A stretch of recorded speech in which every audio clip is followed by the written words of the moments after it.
Good. Good. Good deal. Excellent. Well, Eddie, how are you doing this morning? I'm very good, Will. How are you doing? Doing well, doing well. Awesome. Eddie, do you mind giving us a brief bio and some of the big ideas you're interested in? Sure. Bio, Will, just a brief background. I am a native Floridian, third generation Floridian. Grew up in the Florida Panhandle.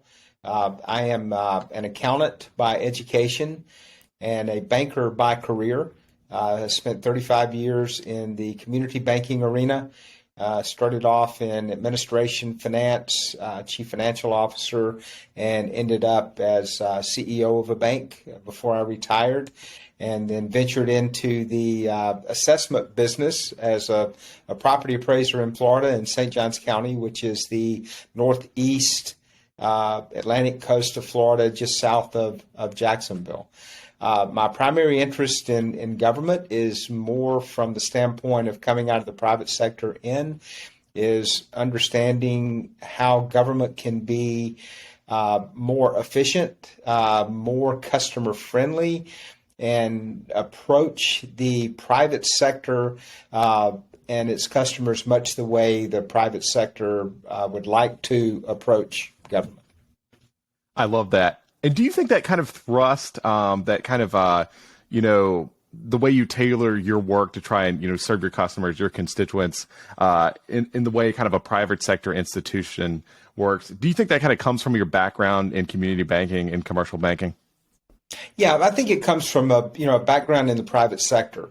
Initially out of college, my first job was with a major textile manufacturer, and I was an industrial engineer.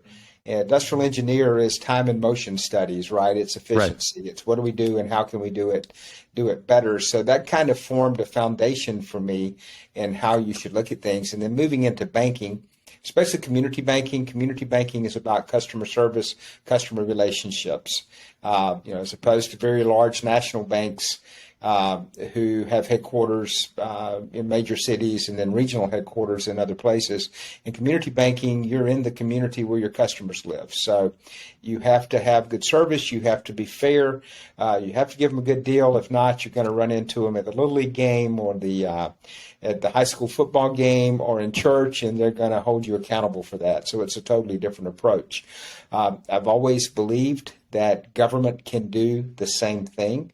There's not a whole lot of difference, although we've been told, our entire careers that there are differences, and there's really not.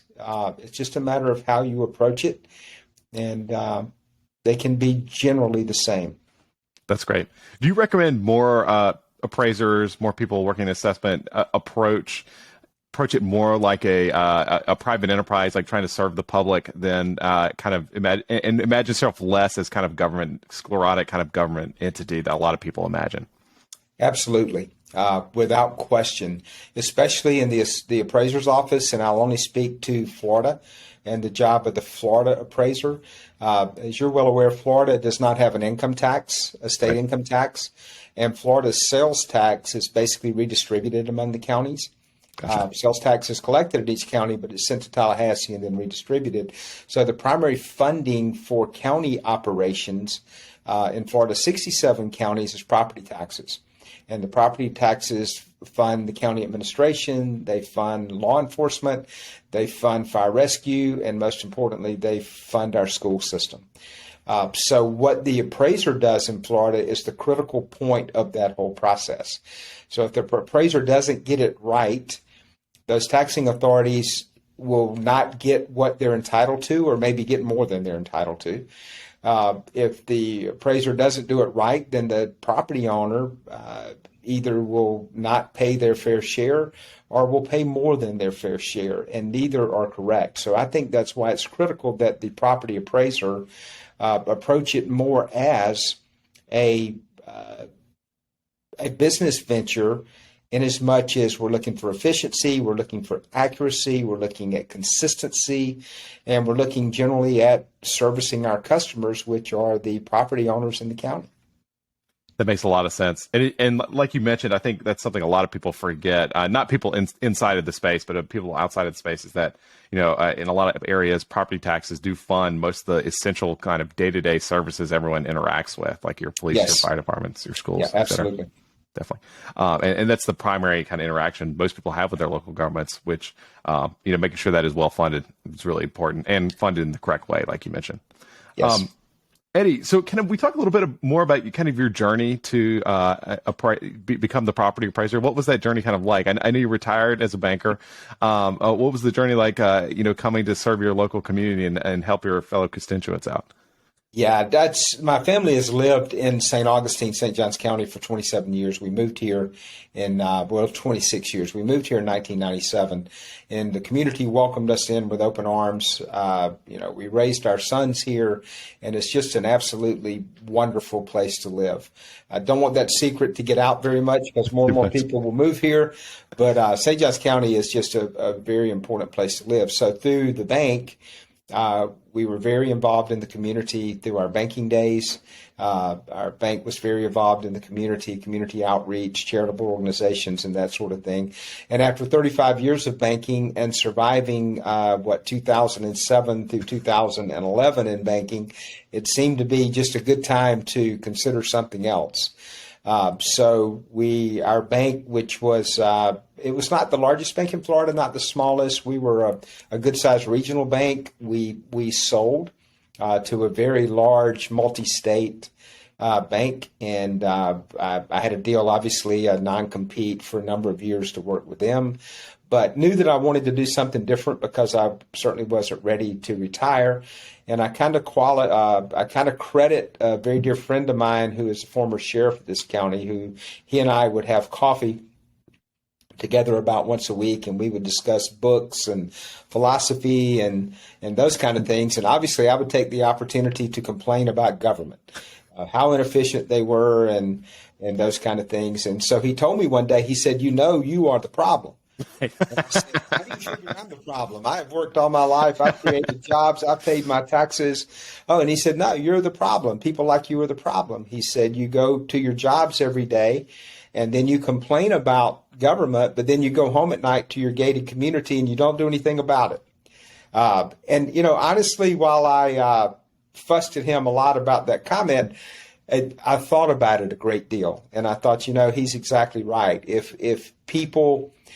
If more people who care, who have qualifications, who are driven to do things better, don't get into government services, then, what happens to our democracy and to not just our local government, but our state and our federal government. So I did think about that, and I had reached a point that I was at that time to do something else. And, in banking, community banking, we service the local community like St. Johns County, so we're very familiar with the property in the county. We're familiar with businesses, homeowners, and most everything we do is based on an appraisal of some sorts. Right. So property appraisers seem to be not only a good translation of skills, but also something that would be fascinating to learn.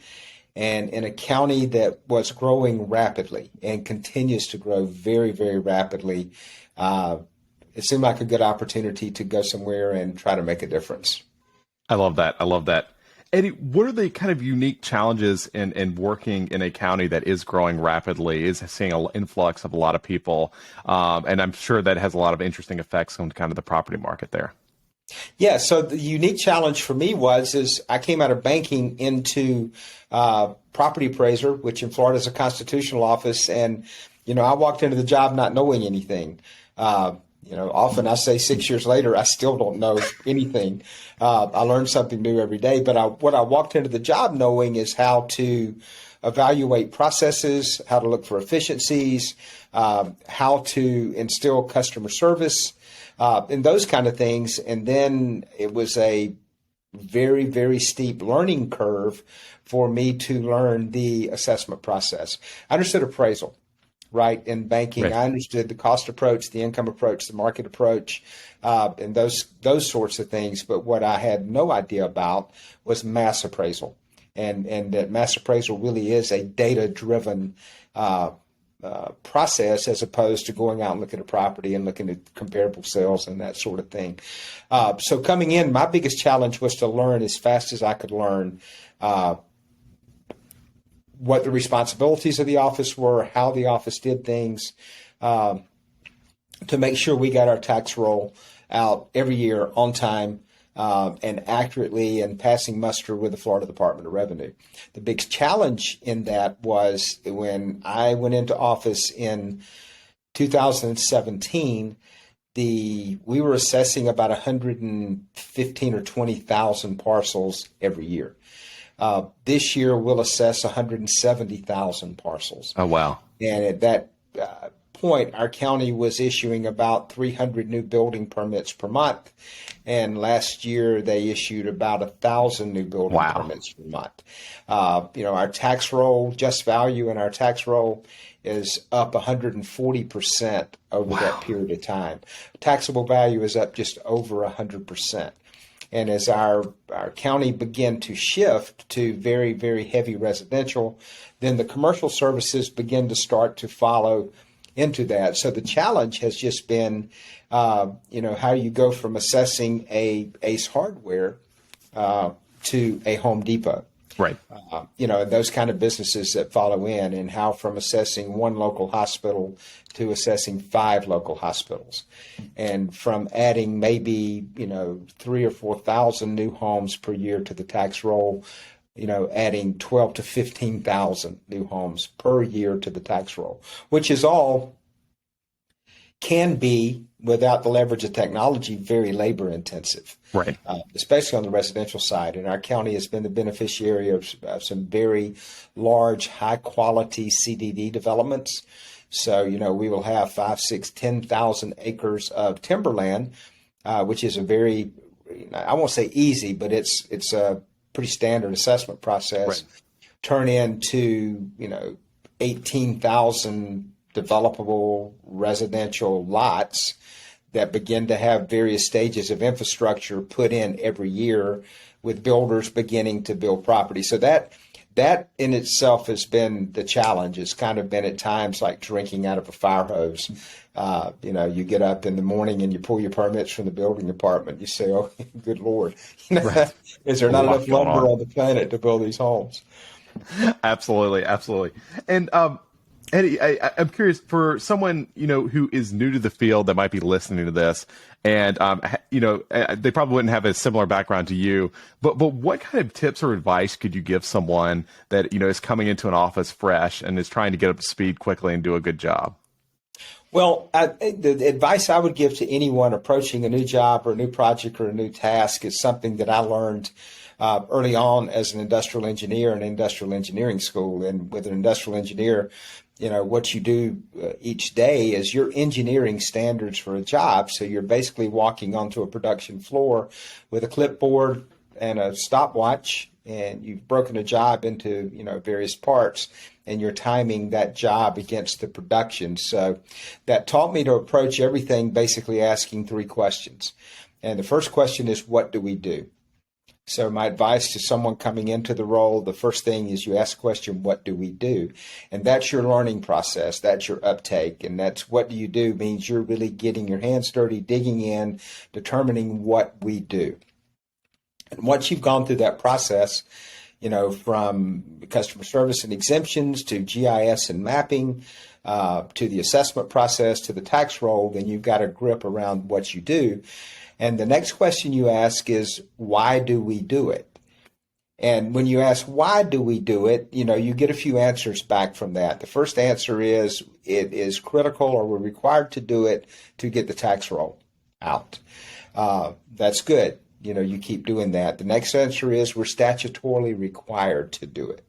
That's a good answer too. Right. But then the next 2 answers you'll normally get is, 1, we've always done it that way. And the second one is, everyone will look at each other and they don't know, because it's been done for 20 years and they don't know why. Right. So you kind of take those 2 answers and those processes and you stop doing them.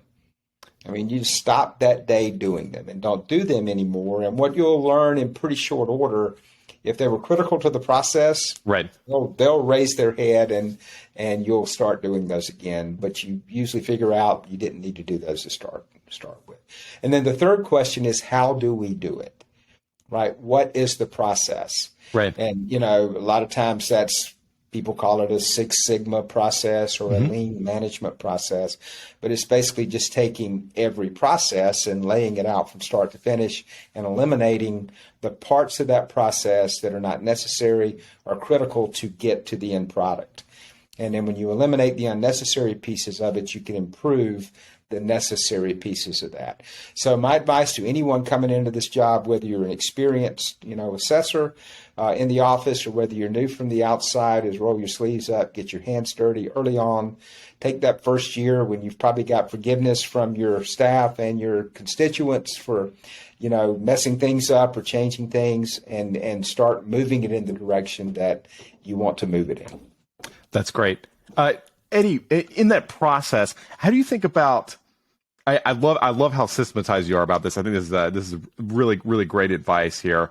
How do you think about managing or leading through a transition like that? Because it makes a ton of sense. But when you go to people and you say, and they tell you, we've done it. This is how we've always done this process, and this is why we've done it. It's because we've always done it that way. How do you kind of navigate that kind of political reality of you don't want to tell someone perhaps the process is not the best, the most efficient as it could be.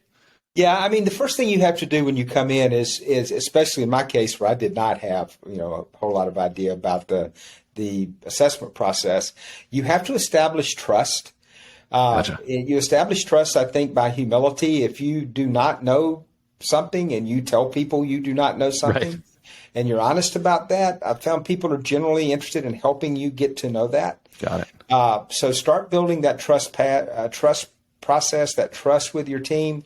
Start to demonstrate that you're willing to do whatever they do. I spent a lot of time in the field my first year, every week with a clipboard and a tape measure. That's great. So I could see actually what was going on. I spent a lot of time at a counter taking homestead exemption applications so I could learn that process. So the first thing you have to do is establish trust. And you do that, in my mind, by humility and open mind, willingness to learn, fairness. And unfortunately, I think sometimes in almost any situation in a government office, especially with an elected official, right, you find that maybe the elected official was not as engaged as they should have been. And if I'm going to do something, I'm going to do it with all the energy that I have, and I'm going to engage and I'm going to be involved. So the team realized pretty early that I was here every morning at 8. I was usually about the first one in and about the last one out. Right. So that builds trust as well. And you build trust, other ways through your coaching, your motivation, to your acceptance of mistakes, because mistakes are, learning experiences as we go through this. And the other thing is when you start to change things, you have to make sure that everyone understands that you are accountable for that change. Gotcha. And while I may implement that change and it may not work, they had to learn that I would say that's my fault, right? I'm not going to blame anybody. Right. It's my lame idea, and it's not your fault, and we'll fix it and we'll move forward. So, I mean, it's just a matter of the trust, the accountability, the responsibility. And once you reach that point, I mean, people are generally willing. Everybody kind of wants to do better. Right. Right? Everybody wants to learn something new. Most everybody does. Everybody wants to prove themselves. Everybody wants to be more than they thought they could.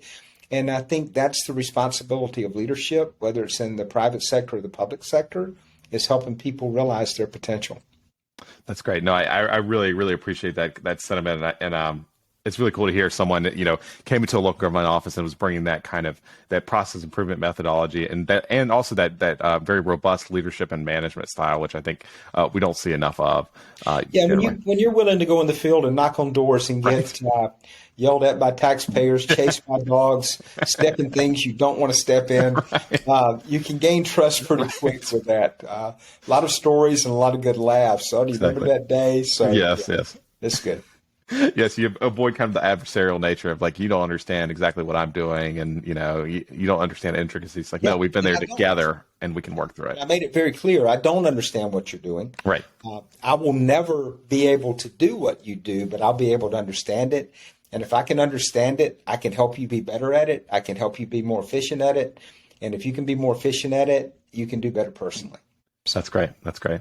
Um, Eddie, I want to move now and talk a little bit about kind of the technical tooling you've built out, and just personally to you kind of get a better view of what's going on in your municipality. I know you've used some Microsoft Business Intelligence to build out some interesting reporting, et cetera. Can you talk about just how you came, like the problem you're trying to solve, how you came to that, and perhaps how other people can use more advanced kind of technological solutions within the office?